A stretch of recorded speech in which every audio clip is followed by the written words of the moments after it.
Well, it's 2025, and we're ready to start a new season on Between the Lines, and just a lot to talk about in Washington, Nashville, Anderson County. We got about 12 or 15 shows. We're kind of like most NFL offensive coordinators. We plot the first 12 plays. You know, we get out, we make sure we can move the ball down the track. So we got some shows. We know there'll be some political, some nonprofits, some others, but we're looking forward to it, and we'll get started. And I think we got a lot to talk about, and there's a bunch of different things. And first out of the gate, my good friend Terry Frank, Mayor of Anderson County. We get to talk a little politics, a little government. Very few people at all are as astute and aware as she is. She studies all the time.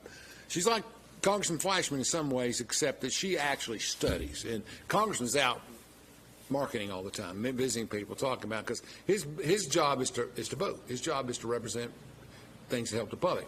Her job is to run the business. She has to run a business which is, almost $100 million with schools and everything, more than that now, I guess. So we're ready to go. We're going to talk about everything, and we're going to see where Anderson County is. I can't see them being behind with that internet tax money. They got to be ahead, at least alone. But how they're spending it is still responsible, because there are people in government. Back to when I was involved, if you've got a dime on the windowsill, they're going to try to get it. So reserves are up, things are going well. But is it efficient? Is it efficient? There's parts of government that aren't efficient, and she's done a great job trying to get that organized. She's got a younger county commission, a more engaged county commission, I would say, than my days, where it was backslapping. A lot of the age has gone way down. And most importantly, your wife on county commission. Yes. Now, that's not most important, but she is involved. Most important. I'm trying to keep you in good graces. It is a disclaimer, though, that she is involved. And I don't get involved in her county commission business. Believe me, it wouldn't matter. But she is tough. She's involved. She studies. She may fight one day and become, but they're all that way. There's a lot of young people on there. Shelley Vandergrift's sharp. You got Tyler running the commission. Tyler ain't afraid of anybody. He may be right or wrong, just like Saber or Shelley or anybody else. But those guys are going to check the boxes before they vote and spend money and do things. I'm proud of them. They're a generation behind me, and I'm proud of them. They do a great job. They really are a studied group. They ask a lot of questions, and a lot has been getting done. I mean, things that, have kind of lingered, maybe not being addressed, not for just apathetic reasons, but just maybe not digging in. I look at the radio interoperability project as one good example of that, Alan. We had a community meeting. They had former Commissioner of Safety and Homeland Security, David Perkey, came in. County executive yes. Middle Tennessee. Yes. He came and spoke to the commissioners and all the first responder agencies, said this is what, it takes to be able to communicate all between the departments on the same type of system, and, encourage them. If they were going to do it, it was going to be very bold. And this commission, like within 30 days, had already taken action. I mean, so those are the kind of things I'm talking about. Well, I've been involved a lot in the last month in county government. Big transition to the Trump presidency and the different sets of expectations, and talking with congressmen and things. And we were talking before the show, and I have talked to people who say, look, the difference now and before, they added 60,000 federal jobs every quarter up to March of earlier this year. So all through 23 and March, that's 240,000 new jobs, et cetera, that were created for a bureaucracy. And the difference now is I think everything's going to get incentivized. I think what I'm hearing is we need this done, and we need this done within two years. If you can't do it, it's okay. We'll find somebody who can. Get out of the way.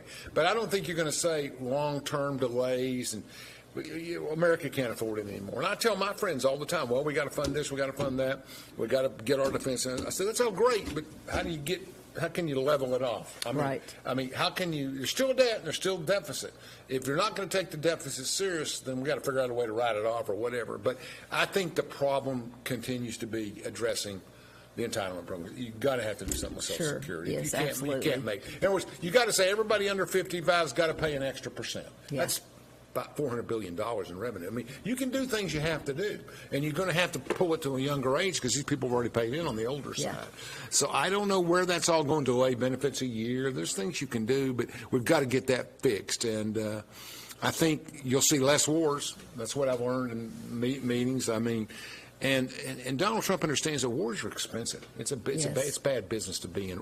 Life is very precious, but in addition to that, sometimes you have to sacrifice. I know my nephew, Cofield graduate, just went in the Marine Corps. He said he'd had enough. He just wanted to go to the Marines. He's tired of not being involved. And there's a lot of young people that are making it happen. So I guess that's right. So you've got, going back to Anderson County, which is our scope today, you're working well with the city. Sean Gleason, pretty impressive. Yes, very much so. He's really getting out there, and I mean, he makes a lot. I know you guys work on E-Tech together. And, part of the problem was that the city in the past, this is 20 years, you've been around, you know what I'm talking about, they didn't care what the county said. They didn't care at all. I mean, I remember Jeff Broughton was city manager in those days, and he communicated, but in the end, he really didn't care. He was going to do what he wanted to do, and he didn't need any partnership for that. And that's his entitlement. I mean, I don't disagree. I disagree with it, but I think it's his right to run the city the way he wants. But today, they're more involved, especially with energy and other things. And you've played a leading role. Sean's played a leading role. We'll start kind of outside the box. Tell us what's going on in the west end of Oak Ridge. What are y'all trying to do? I'm in the business and I'm confused. Well, I mean, the majority of all that is happening in terms of development is in Roane County, but it is very much a partnership. Land rich, right? I mean, yes. So you have a lot of Department of Energy land. You've got the Orano Uranium Enrichment Project, which, largest investment in the state history is my understanding. And, I think, Alan, Oak Ridge has so many incredible assets, but it's just a time where you've got a lot of wonderful partnerships going on. I mean, from Governor Lee and Congressman Fleischman saying, stepping out there and highlighting the science and technology of this area, saying that we want to become a leader in it, investing some money, thank you to the governor and Tennessee General Assembly, for $50 million, and they added another $10 million. Lieutenant Governor McNally, Senator Yeager, our state representatives. I know Representative Reagan, when he was there, was supporting that. I know that Rick Scarborough is already coming to these events, so I'm certain he's going to continue to support that. Let me interrupt you. Yeah. Where did the $50 million go the first year? So there's still a lot of money left. I don't know how much they've actually spent down. I need to get that information. I know they have invested some into workforce development, Roane State, Cookeville, standing up, additional nuclear programs. Some of it, devoted to the recruitment of businesses themselves. So there's a lot of supply chain in the nuclear field that is coming to this area. And then you also have, big movement with Kairos Power and TRISO. You have Tennessee Valley Authority, the majority of the state of Tennessee, we plug in to TVA. I mean, there is no Duke or any other energy provider other than a little bit in West Tennessee. But TVA is looking at the Clinch River site, small modular reactors. So a lot of that nuclear. I think they've actually been chosen. I mean, I think they've moved past that, have they not? Their technology. I mean, it's a competition. Yes. And I think TVA's model, actually, I don't know. I can't specify, so I don't know for sure. But I've heard good things about there and whatever. So. Well, and that's Roane County, and again, that all is part of attracting the supply chain to support the nuclear industry.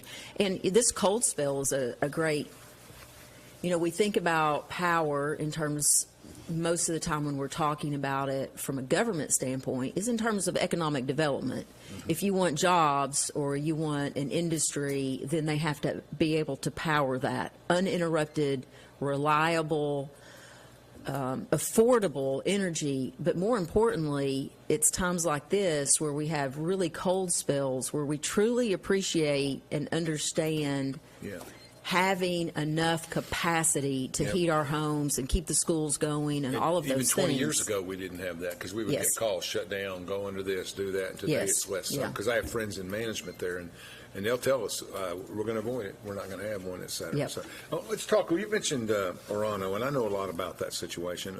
I'm more than the common person because it's in my work.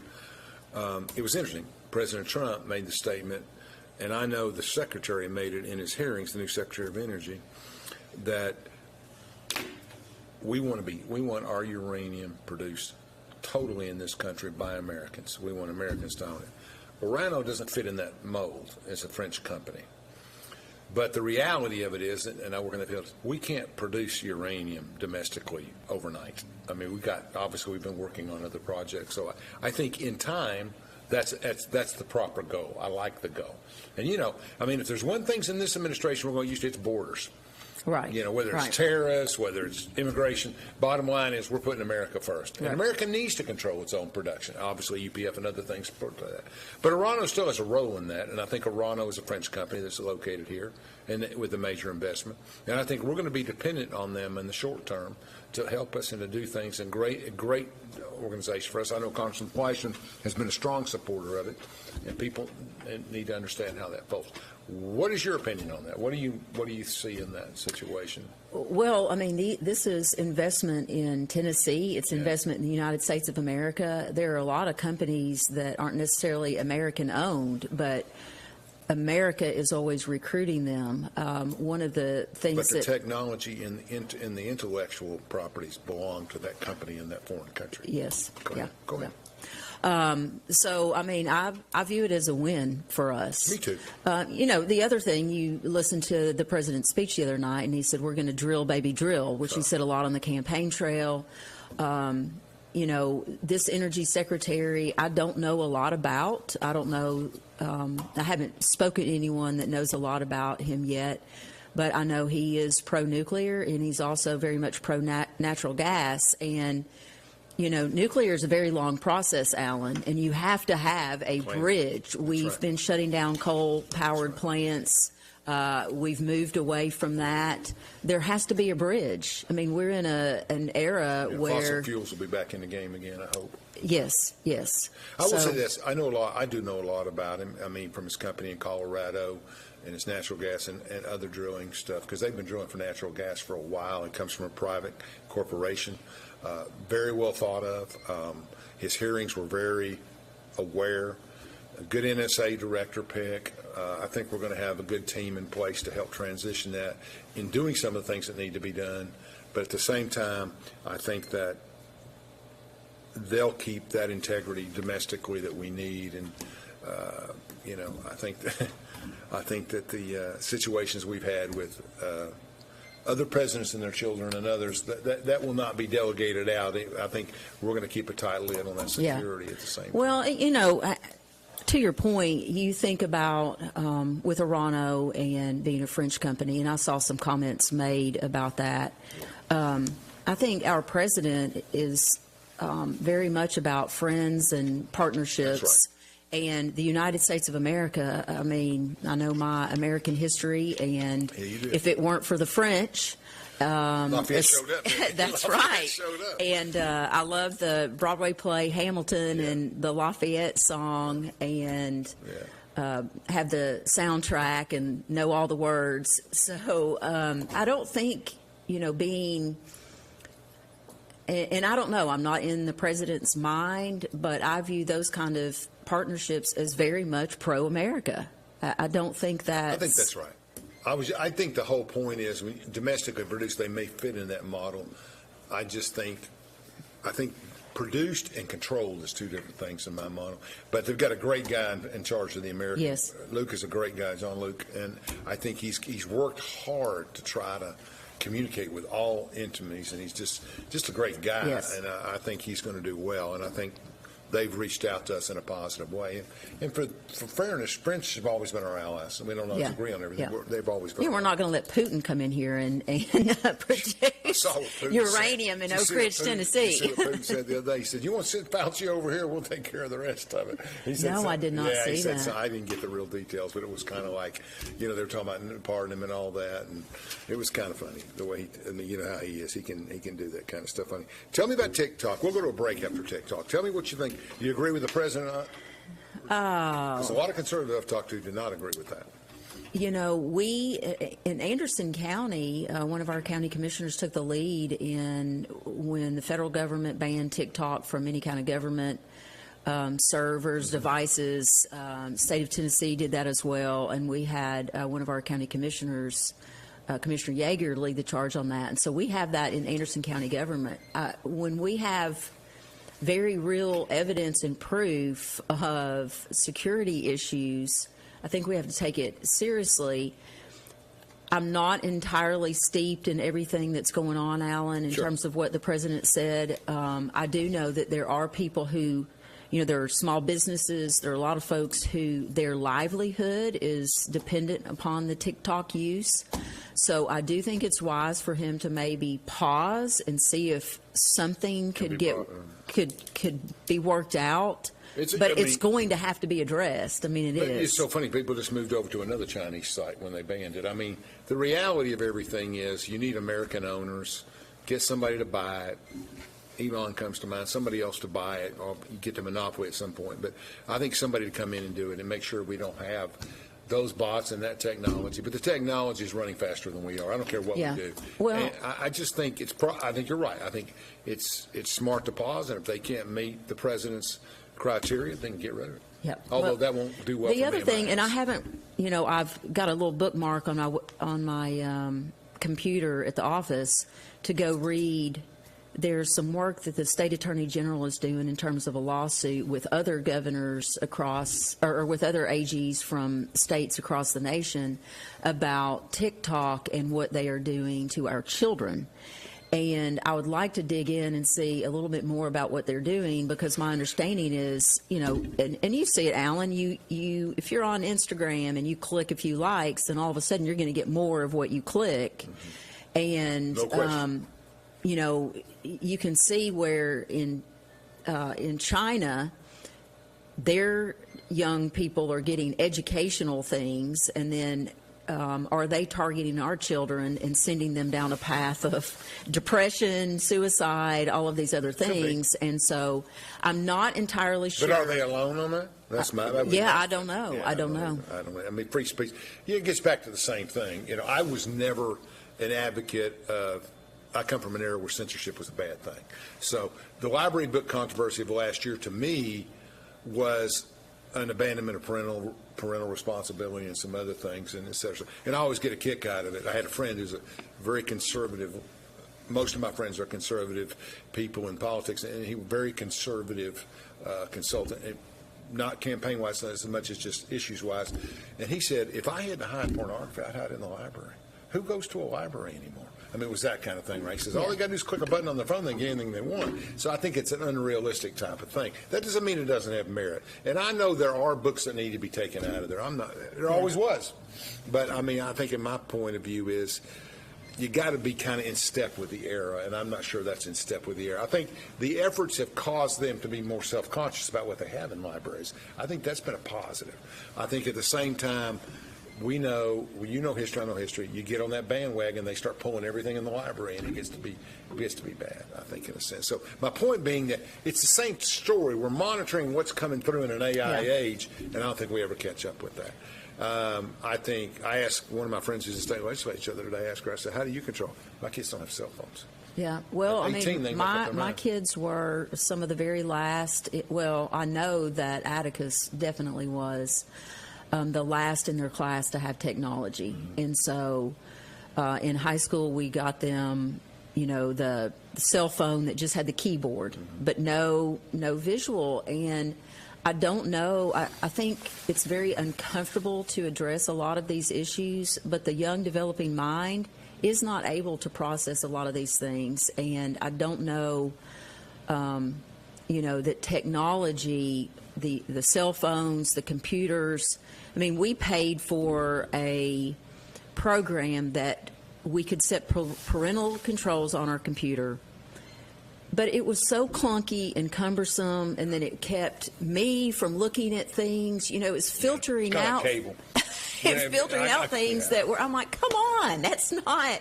That's not pornographic, but you do want to protect the children. And I think a lot of those issues even came out in this presidential race, where we act like it's not really that important, and it is. If you can't get a child safely from birth to 18, are we really civilized anymore? And this is one of the issues that has come up with the tech giants. You know, you've got predators out there preying on children, and even let's not even say little children, Alan.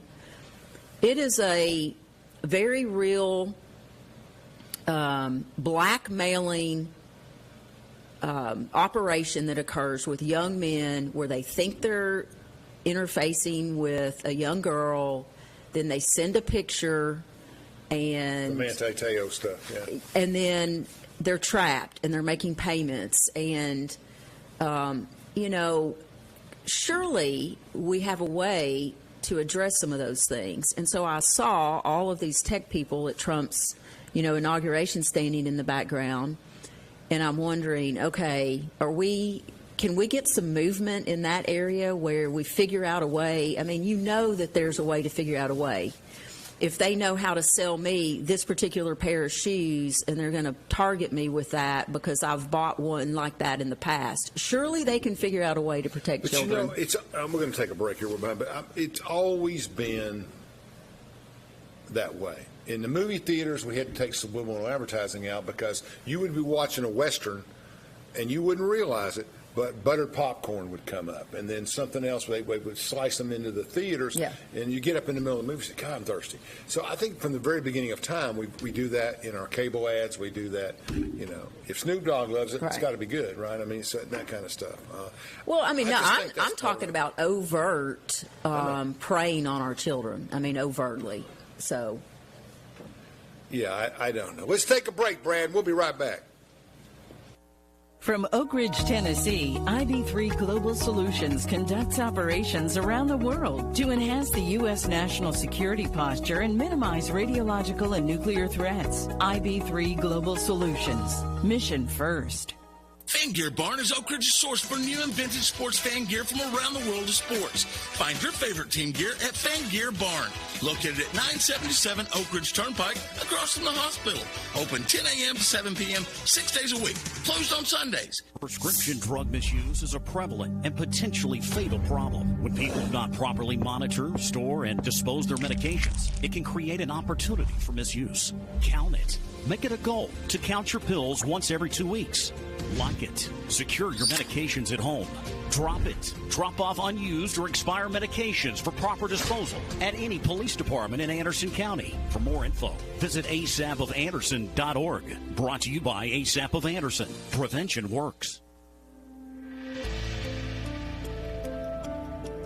Over 14,000 neighbors live in fear of becoming sick or injured and having to make a choice between putting food on the table or seeking medical care. The free medical clinic tries to take that fear away.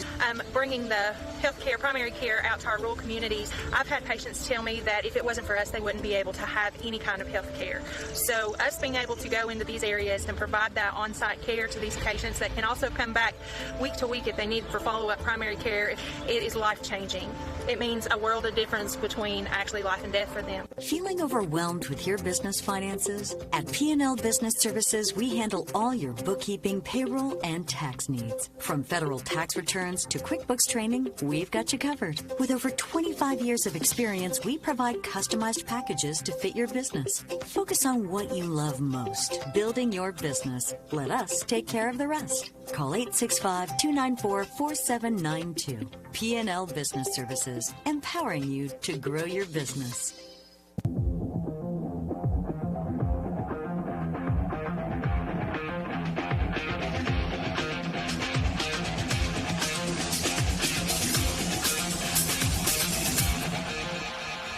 Welcome back to Between the Lines. We're talking with Anderson County Mayor Terry Frank about things in the county. How are we doing? What are our revenues now, roughly? The general fund and... Our budget is over $130 million. That's schools too? Yes, Schools including about 80 or 90? schools. Yeah. So general fund. That's all. The general fund is less than $30 million. So ain't going up that much in 10 years. Yes, it hasn't. I mean, there's just not a lot of source of revenue for your general fund. That's the majority right. of your spending is your school Property spending, taxes, and we've been doing really well. The fund balance just continues to climb, and Regina Copeland, our trustee, was at the meeting the other night to talk about another investment strategy, and I know some of our commissioners have been interested in that and maybe growing that capability a little bit. Last year with her strategies, we were over $1 million in interest there. I think almost 1.2 million. What's the reserves at? 12 to 15? No. Alan, I don't know. I can't remember. Over that? Yeah. Well, I'm trying to think cash. So I've got cash numbers in my head as opposed to our unassigned. Not the targeted designations, but undesignated, where they can pull off of it in one meeting. That's not I just can't remember. More than we need. I got it. I mean, I can't remember if it's 15 million or, but don't we or need 12 to address million. Infrastructure? I mean, it's been, and then just take some of that money and build some things we need. Yes. Yes. Absolutely. Yeah. I think that's part of it. So you got that building. So I've told people where they say, how can we make sure how do we get along in county government? I said, have enough money for everybody. And, it's kind of like that. And nobody really fights much anymore because of that. Your sheriff's always going to be low because they have such a big, huge part of it. Yeah. And health and health costs, that's your biggest cost, I think, and other things. So, but we didn't expand too fast. I think this commission doesn't want to run out and spend everything. Yeah. And they don't care who they hit. I mean, they'll go from one side to the other side to the other side. But I think there are departments within county government that need improvement. Yeah. And I won't go into a lot of that because of the conflict, but I'll just say there are some people that can run more efficiently and do well. And and these are small departments, just people that are visible, but you know who I'm talking about, and there are others, but we need to improve. We need to hold everybody accountable to a certain performance level, but side of a lot of things. I mean, what do we do? Let's give up our own county. Let's give up the West for a second, and let's start at Linden School, and let's come this way all the way interstate. I know your mom owned land out there, but that Lake City exit, has it ever been built up? I mean, can we not do anything with it? So you do have a lot coming in with the ATVs.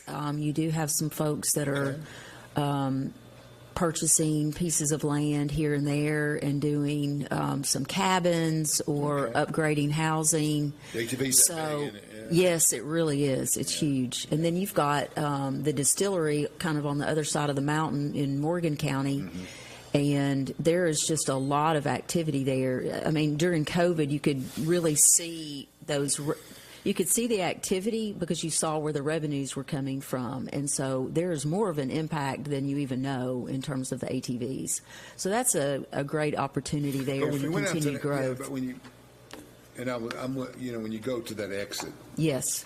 On the other Campbell County side where we were talking about former owners and stuff. But over there you had some different things. On this side, you have some retail development, but it just seems like there's an opportunity for more sales tax generation and stuff there.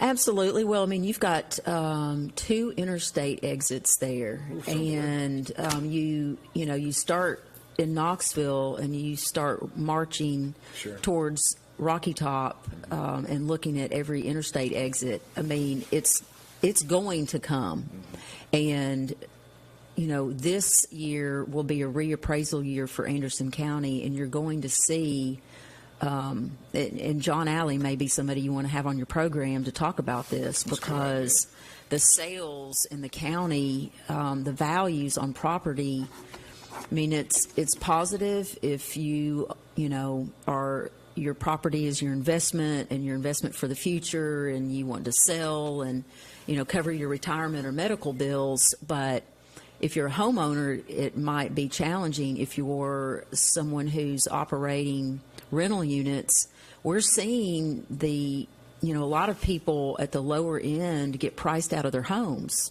Some of the seniors are getting priced out. How are they getting priced out? If they're not selling or buying, how do they get priced out? Well, if they're renting and you have the market is... Sure.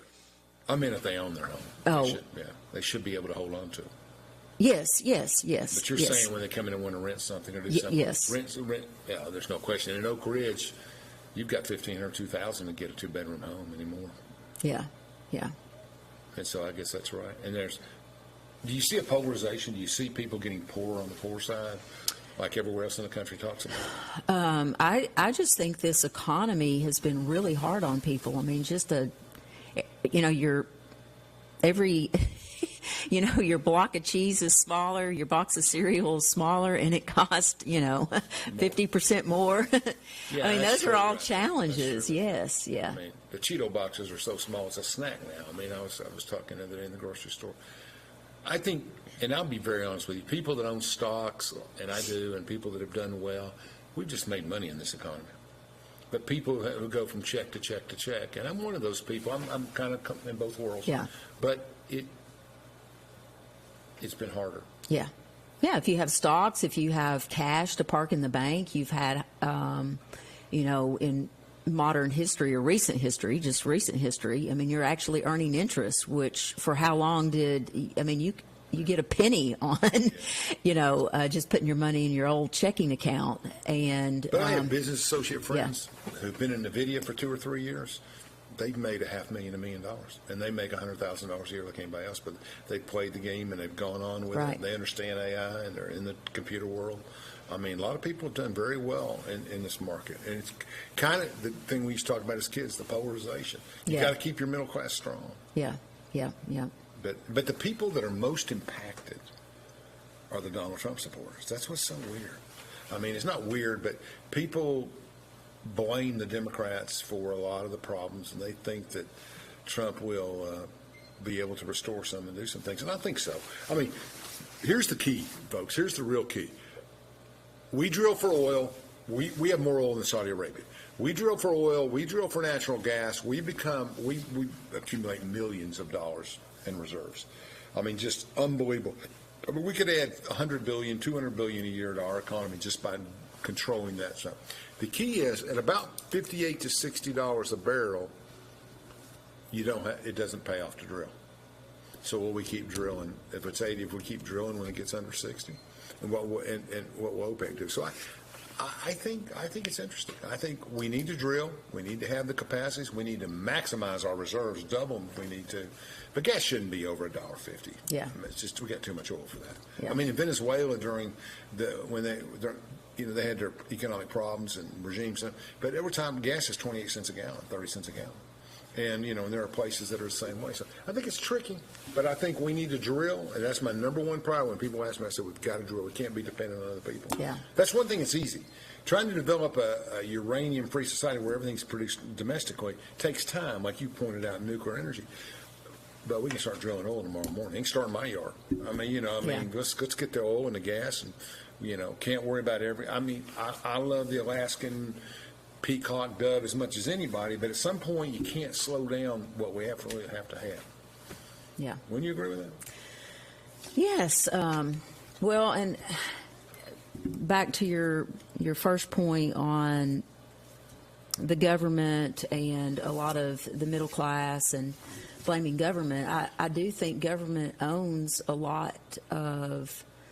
There are decisions that are made. It may not even be a congressional decision, but it's a Fed decision, or it's Securities and Exchange Commission, or it's mark-to-market rule. A lot of those things directly impact the economy and what happens. And so I rightfully think that a lot of times the economic conditions are caused by government. I mean, they really are. I have to think about that. I don't know if we're big enough to cause economic conditions, but certainly in some areas, I think. What did you think about President Trump's statement, we're going to exterminate the IRS? I think that's what I heard. I didn't hear that one. Something like that. He's going to do something. They won't be able to come in and do this or that or that. I don't remember whether it was exterminate or whether it was whatever he said. Maybe that's what I wanted to hear. He didn't say it, but that's what I wanted to hear. But I think the Internal Revenue Service has a job to do, and I think their agents are overworked. I know everybody complains. You can't get money on the phone for last year. They're swamped under. He says he's going to get rid of the 88,000 agents. He said we got jobs for them at the border. But I think that the bottom line is, let's face it, it's not the agents and the hardworking people at the Internal Revenue Service that are a problem, or anybody in the agency. The problem is that we need a simpler tax system. Definitely. Or if it's just flat tax, would it work? I used to love that, and he's not been active in a very long time on those issues. I think one of the things that was key to what President Trump said in his comments, and I can't remember, Alan, if it was second or third, it was at the very beginning of his comments, Yeah, it was. where he talked about the cartels and designating them terrorist organizations, and he kind of sent a message there. I think that is one of the issues. I mean, so IRS, they do have a job. I mean, we have a system. They're charged with collecting the taxes. But when people are fully aware that there are entire illegal networks out there handling cash, not paying into the system. Always has been, but it's worse. It is. I mean, it's just It's always been a cash business in every society since Adam and Eve. That's going to happen. Yes. The problem is what percentage of your overall business. When it gets over 10%, it gets really scary. Yes, and I mean, the American people see that, and they get. I mean, why? You talked about when we were off air, incentivizing things, and I think that's one of those things. Law and order, fairness, equitable. People will go along with a system if they believe it's being enforced equally, and when you see, that's, I think, at the heart of a lot of the illegal immigration issue is I'm operating legally and these folks are operating illegally. Why follow any law? Why follow any rule? And I think that's kind of what President Trump tapped into. I think it's also, God makes $78,000, his wife makes $62,000, or his wife makes $100,000, he makes $50,000, whatever the scenario is. And to be realistic, there hasn't been many audits in the last 2 or 3 years. But if you get audited and you think, everything's done by computer pretty much. It's just all computer. Yeah. And if there's nothing really abnormal, you don't need one of the check marks, you're going to get thrown in. You're done. If you get a check mark, you're in a stack, and they'll call you in 2 years. They don't have enough people, right? I'm sure they have a branch for people that make $1 million or more or whatever. But I think the problem boils down to, in everything in the cash-free societies are, I think I survey and I poll a lot, and the number one thing that people have among illegal aliens, and rightfully so or not, is a fear of crime. I think people, Yes. Venezuelan gangs in our cities in Tennessee, they're the first person they need to go for. I said the way to go after it, and I told some congressmen, pull the court records on everybody's address or anybody's address and go find the criminals. You could spend a year rooting criminals out of here. I don't care if it's DUI or whatever.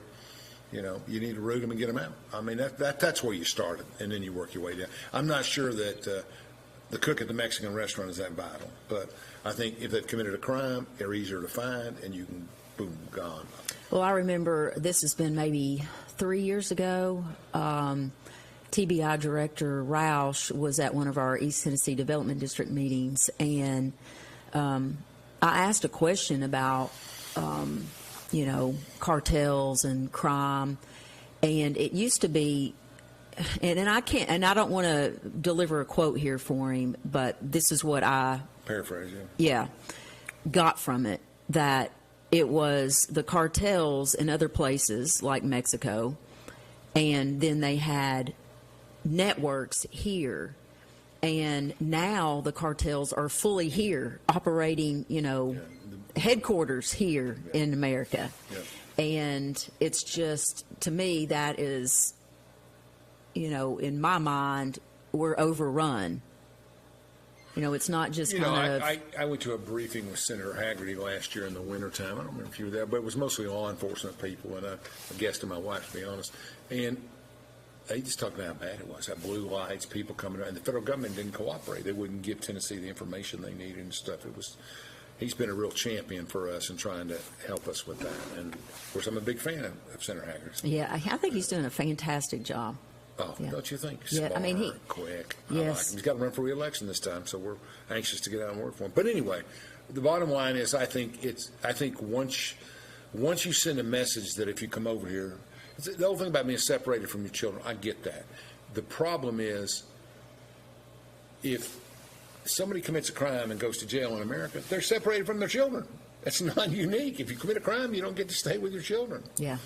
I wouldn't want to put any kids in any foster system overall, but I'm just telling you, that's part of the price you pay. We need to send a message to people that come over illegally that you have no rights. Yeah. You know, and it's going to happen. I don't know. I mean, the humanistic part of it's different than the legal part of it. So. I agree with that. Yeah, and I mean, we are a nation of immigrants. On my maternal side, both grandparents. My grandmother was a first-generation American. My mom remembers having family members come over. You had a sponsorship program until they had a job, but it was all, Sure. They're on the Ellis Island Very docket. legal. Sure. Mine too. And there are people that would love to come to our country. We've got some living in Clinton right now that were here temporarily. They want to be here permanently. There needs to be a process for them. A simpler process. A simpler process. I mean, they pay a fortune in, legal fees to try to stay here. But when I went with Senator Haggerty to the border. The thing that struck me is we went out at night and there were just groups of people walking in, and our Border Patrol is really just they had clipboards, and these are people that have signed up to secure America's borders from terrorists and criminals and all of these things, and they really don't do anything other than say, and I'm going to use an example of one. We were in a van, and we're driving along, and this group of young people is walking towards us, and our Border Patrol agent rolls down the window and says, what are you doing? And they say, oh, we're looking for the checkpoint. Where do we go? And, you have mayors and sheriffs were in the van with Senator Haggerty, and our Border Patrol agent is like, just keep walking down this road and you'll run into them. And then when we go down the road to see the checkpoint, our Border Patrol agents are they've got a clipboard, they're filling out information, and then we process them, work with a NGO, and then they're flown or sent to someplace in this country. That's not fair for people that want to come here legally. It's terrible. It's terrible. That's not a good process. Smart. And you're right about domestic court. They're smart. They keep women and children out front. They know what they're doing. But the target has always been to get young males into this country that can cause problems. Yeah. And get fentanyl in here to cause problems for our young males. And I'll be honest. I think you need the Army down there. You don't need a bunch of border agents. You need people with guns standing on, not shooting, but saying you need to turn around and go back. Yeah. And if they don't, put them. It shouldn't be. We shouldn't be worrying about how humane and how we can enhance these people's lives. Even though we should do that with every human being. Right. But the point is still, they should come here and they should go home and send a card. It's horrible. Blah blah blah. So people will keep. You're not going to come. Yeah. If you well, it's like that group of young people. Our agent said, "Where are you from?" Teenagers, right? Yeah. Well, some of them look like early 20s or something like that. The Border Patrol agent said, "Where are you from?" They were from Cuba. Cuba, Alan. So it's just they're coming in, let's get to Mexico, and then we'll just come across the border. If you go down along the rivers at night, they've got the music blaring. They're all kind of staging across the river. This is one of the things from a humanitarian standpoint. We act as if we're not being humanitarian by letting them in and just being very open and no control of our border. Someone is controlling the border. Sure. It is the cartel. With blue lights on the farms. They are controlling the border. Sure. No one comes through except through by them. If on the other side, they process. Yes, That's correct. Right. Sure. And so the loud music, the partying is all, those are cartels. It's a staging area, and then they'll stage when you come across. And you've either paid them, or you're going to pay them on the other side, or you're going to send money back for so many years, or you're going to work for so-and-so. What is humanitarian about that, Alan? That is not humanitarian. Yeah. Humanitarian is a process where we have control of the border, our agents are going to comply with the laws of the land that are put in place by Congress and signed by the president. They're held to account. Who's holding the cartel accountable? Nobody. Terry Frank, Mayor of Anderson County, on the front lines of fighting illegal immigration. It sounds like, folks. That's risky stuff. Anyway, we'll be right back, and we're going to talk a little bit about school choice because it's the big issue in the legislature and in every county, and it's a tough issue, but it's where it is. Take us to break, Chandler. From Oak Ridge, Tennessee, IB3 Global Solutions conducts operations around the world to enhance the U.S. national security posture and minimize radiological and nuclear threats. IB3 Global Solutions. Mission first. Feeling overwhelmed with your business finances? At P&L Business Services, we handle all your bookkeeping, payroll, and tax needs. From federal tax returns to QuickBooks training, we've got you covered. With over 25 years of experience, we provide customized packages to fit your business. Focus on what you love most, building your business. Let us take care of the rest. Call 865-294-4792. P&L Business Services, empowering you to grow your business. Prescription drug misuse is a prevalent and potentially fatal problem. When people do not properly monitor, store, and dispose their medications, it can create an opportunity for misuse. Count it. Make it a goal to count your pills once every 2 weeks. Lock it. Secure your medications at home. Drop it. Drop off unused or expired medications for proper disposal at any police department in Anderson County. For more info, visit asapofanderson.org. Brought to you by ASAP of Anderson. Prevention works.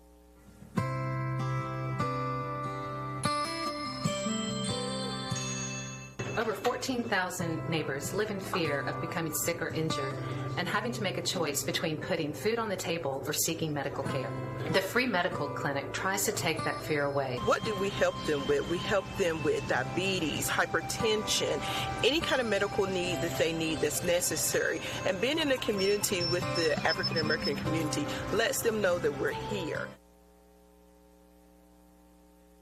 Fan Gear Barn is Oak Ridge's source for new and vintage sports fan gear from around the world of sports. Find your favorite team gear at Fan Gear Barn, located at 977 Oak Ridge Turnpike, across from the hospital.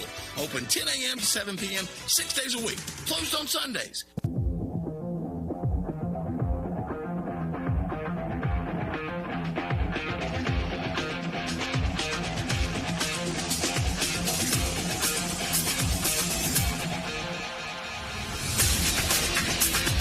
Welcome back to Between the Lines. We're talking with Mayor Terry Frank of Anderson County, and now we're going to talk about school choice. You see the ads, and Governor Lee's running ads on football games and different things, and they're getting ready to have a special session on the 27th of January, which is 4 days from now. The show may air after that, but the point is, where are we going and what's going on? I don't know. I just don't like the spending money on the bill. I think conservatives feel a little bit betrayed because they're throwing so much money at the other side to get everything in the game, so they may not. I mean, that wasn't the original purpose. Here's my problem. You and I sent our kids to St. Mary's. Great school, loved it to death, right? Protestants, Catholics, we've had Chinese national, and we've had everybody in that school. It's done a great job. But if I got it, I would just transfer that money over there. I'm not sure it helps anybody if I got it. Now, our kids are older now. We don't have to worry about that. But, I mean, I think there's a worry that it's just going to enhance the people that are already doing it and reimburse them for it and not create a lot of new people in the private system. Without talking about the bill that's coming and whether it's good or bad, what's your overall view on that? What is it not? I can argue why they're giving the house away. But that doesn't mean that the original bill without all the add-ons wasn't a positive way to go. Well, I mean, I think from just a sheerly political standpoint, I think all of the funds, if you look at, I'm just going to back up a little bit. I look at the budget every year and the school revenues, and, our Anderson County school system, the funding that has come in has grown and grown and grown and grown. And so I think from the state of Tennessee. So, I mean, you have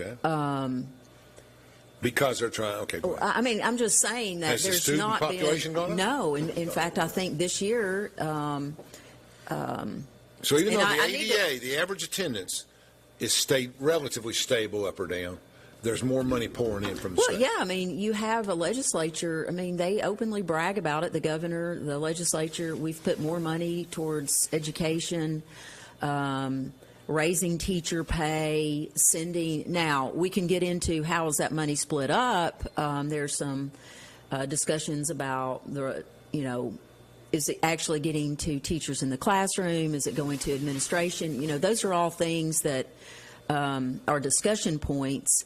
But more money has come from the Tennessee state legislature. And I think, it's just a natural human response, Alan.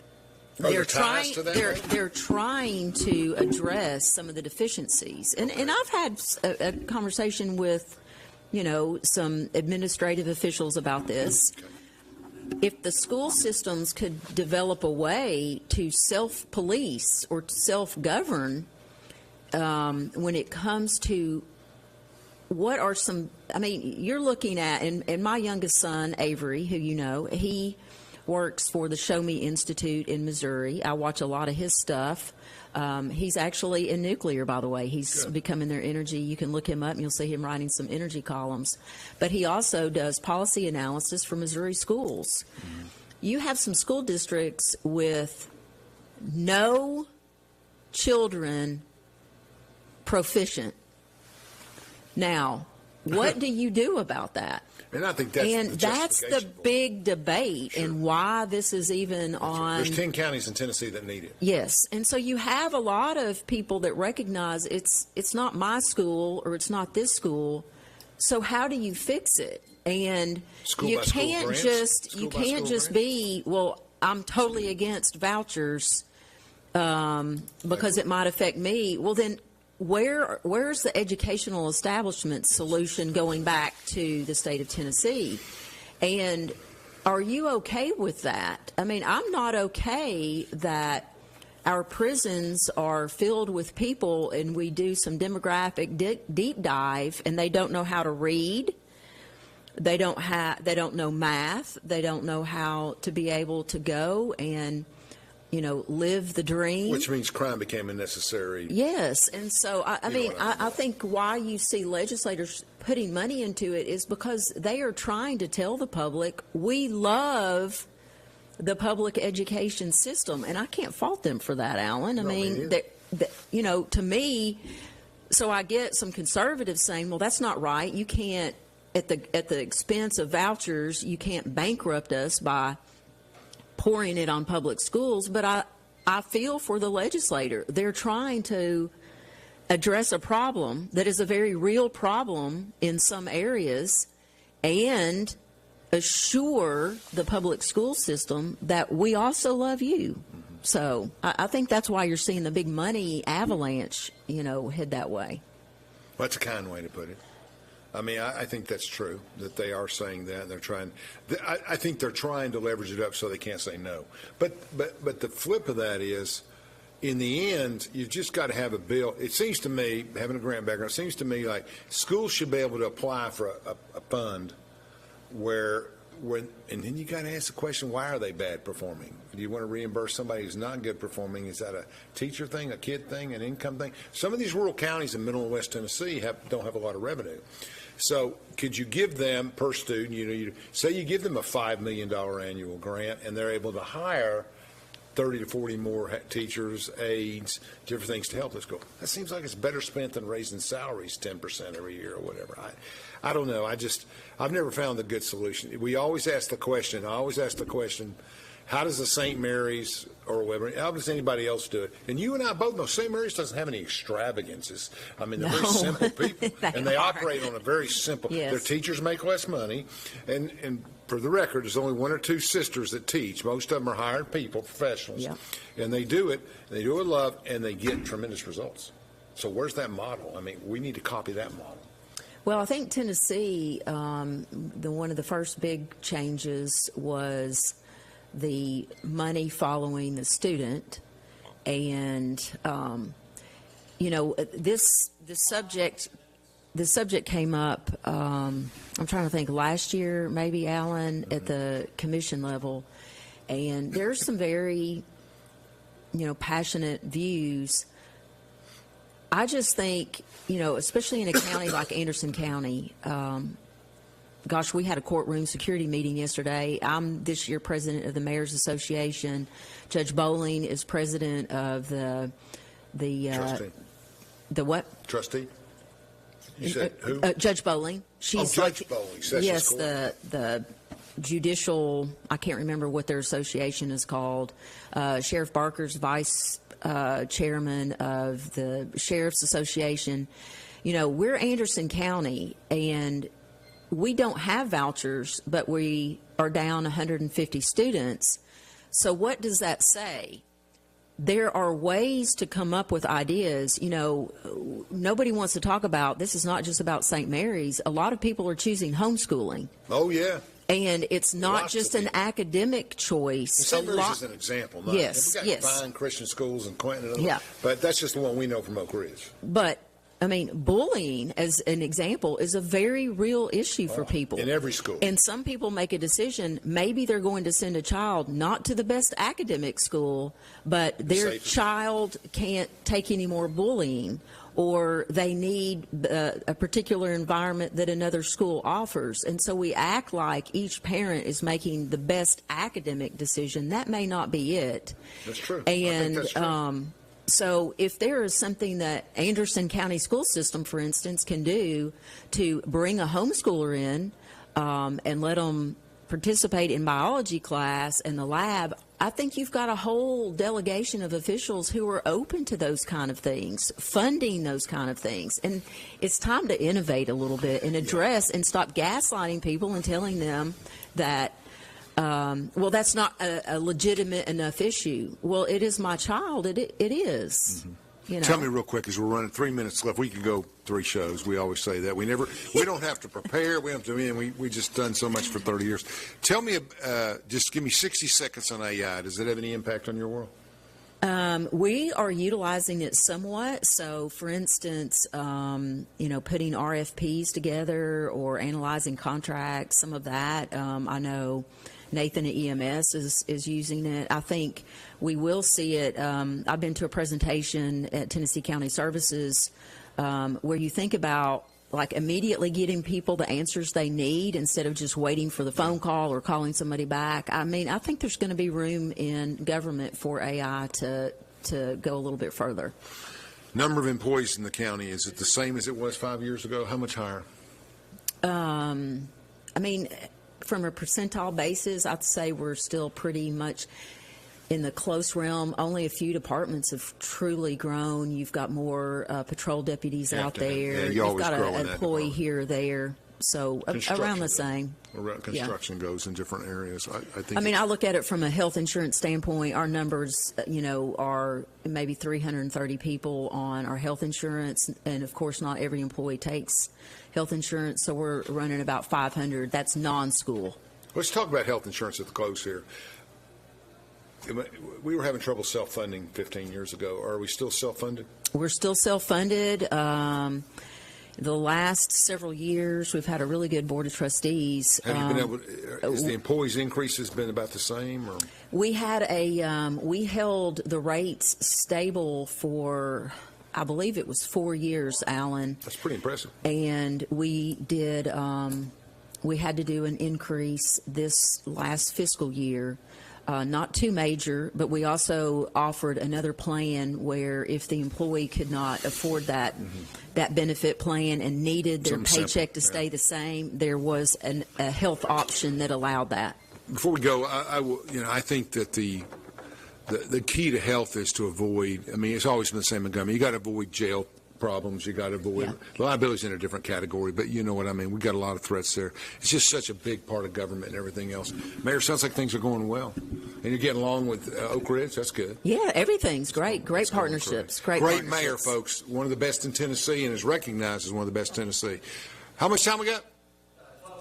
Oh, that's a lot of time. 12 seconds. I never finish ahead of schedule. That's pretty good. Thank you for having me on the show, Alan. I always enjoy it. We're going to bring Mayor Gooch on here next week. We'll see you guys. Thank you for watching.